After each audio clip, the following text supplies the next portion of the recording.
అదేవిధంగా టీఆర్ఎస్ నుండి బీఆర్ఎస్గా మారుస్తామనేటటువంటి ఒక కీలకమైన నిర్ణయం తీసుకోవడం జరిగింది అధ్యక్ష.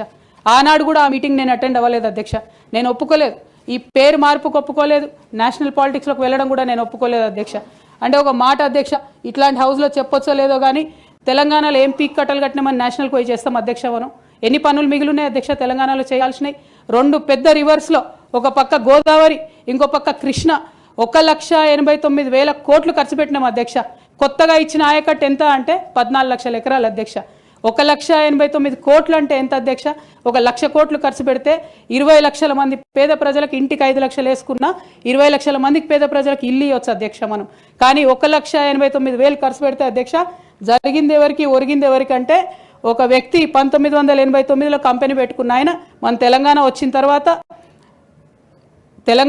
తర్వాత ఫోర్బ్స్ జాబితా ఉంటుంది అధ్యక్ష, దాంట్లో 45వ స్థానం ఒక కాంట్రాక్టర్ దక్కించుకున్నాడు అధ్యక్ష.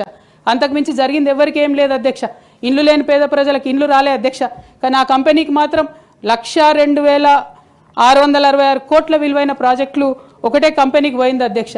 ఇది ప్రైవేట్ విషయం అని అనిపించవచ్చు అధ్యక్ష, కానీ తెలంగాణ రాష్ట్రం తెచ్చుకున్నదే ట్రాన్స్పరెన్సీ కోసం, తెలంగాణ రాష్ట్రం తెచ్చుకున్నదే అకౌంటబిలిటీ కోసం, తెలంగాణ రాష్ట్రం తెచ్చుకున్నదే ఇండిపెండెన్స్ కోసం. ఇవేవి లేనటువంటి తెలంగాణ రాష్ట్రాన్ని మనం ఊహించని కూడా ఊహించలేము అధ్యక్ష. చూసుకుంటూ ఊరుకోవడం కూడా సరికాదు అధ్యక్ష.